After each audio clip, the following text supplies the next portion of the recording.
Alors toi, t'es un peu comme Edith Piaf au départ, c'est-à-dire que t'es une enfant de la balle, tes parents sont artistes, les siens aussi l'étaient, après bon, on va s'arrêter là pour les comparaisons, mais...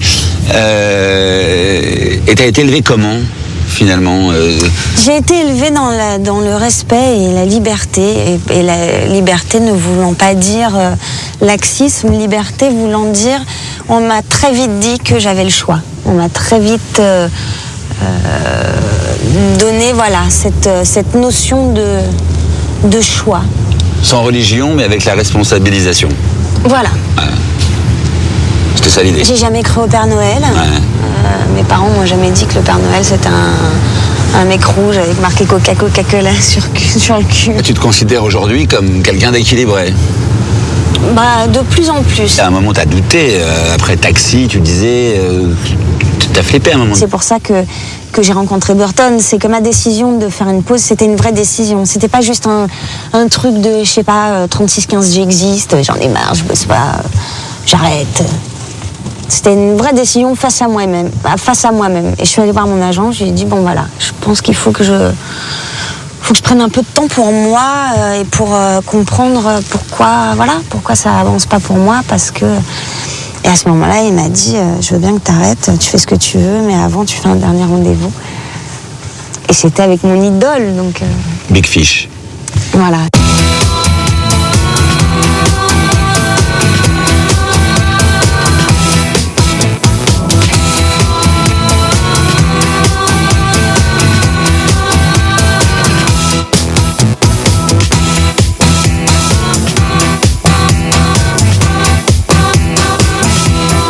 T'as donné rendez-vous à une copine? Ouais, voilà. À ta mère? Non. Sa fausse. Voilà. Pas sa fausse mère. De mère adoptive, de mère de substitution pour un temps. Oui, qui joue la mère d'Edith, voilà. Enfin, c'est pas la vraie mère, mais c'est la mère d'adoption. Voilà.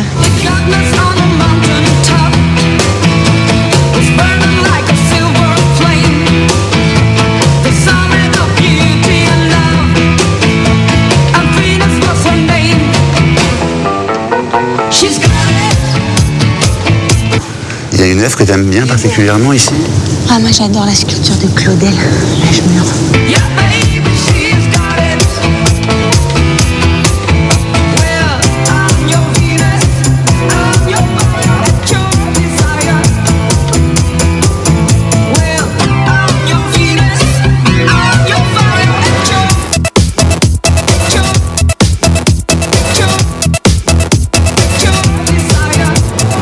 Ce serait pas ça par hasard? Ah ouais, c'est ça.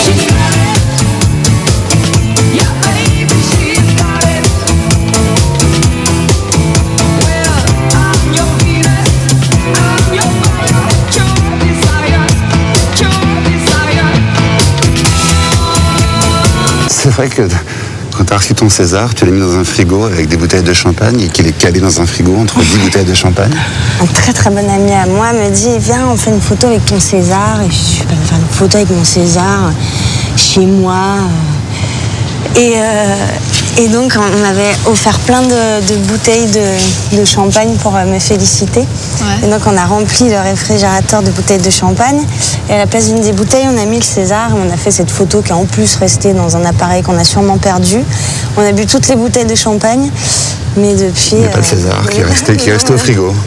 Ouais, on n'a pas réussi à l'ouvrir. Il y a quelque chose d'assez religieux dans cette sculpture-là? Par la sculpture et par ce qu'elle représente pas, ce qu'elle représente. Enfin, c'est le désir, c'est l'homme entre deux amours, c'est ça. Parce qu'il y a un contenu très, très fort dans la... Ah voilà, c'est l'homme déchiré entre deux femmes. Et c'est un peu... Camille Claudin, c'est le pied de nez, c'est son pied de nez et son hommage d'amour à Rodin, en fait. L'homme au milieu, ça serait Rodin.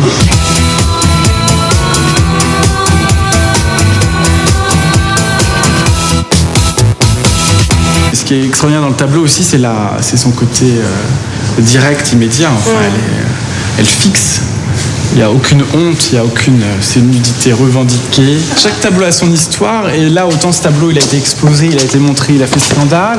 Autant l'origine du monde, en fait, ce qui est amusant, c'est que c'est un tableau du secret. Et c'est un tableau... Oui, on n'a même pas cherché à essayer de le montrer. Non, et c'est un tableau, c'est une commande, et puis c'est un tableau qui est resté secret jusqu'à finalement son arrivée au musée d'Orsay. Ce qui est fou, c'est qu'aujourd'hui, c'est un des musées les plus connus du musée. Un des tableaux les plus connus du musée, ouais. Et en fait, il est arrivé il y a 10 ans. Il était auparavant conservé dans les collections de Jacques Lacan.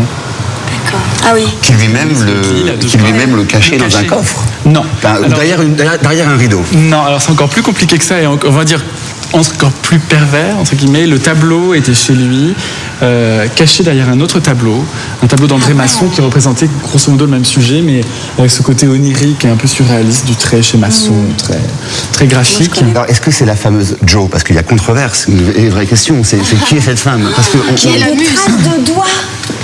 Non, mais je crois qu'il est sous verre. Des traces de doigts. c'est vrai, c'est vrai. Il y a Alors, des moi, traces je vais dire quelque chose. Voilà. D'abord, c'est très marrant parce que quand on fait le tour des salles, en journée, parce que là, vous avez la chance, c'est fermé, mais en journée, les gens passent et c'est un peu elliptique en fait. Les gens regardent, ne regardent pas. Il est rare de voir des visiteurs qui sont plantés devant l'origine du monde et qui regardent. Et le plus drôle, Annette Messager est venue l'année dernière au musée pour faire une installation. Elle voulait choisir ce tableau et puis elle a pris autre chose. Et le plus drôle, c'est que c'est un tableau qui a été très peu copié. Parce que vous savez, on a des copistes dans la journée, etc.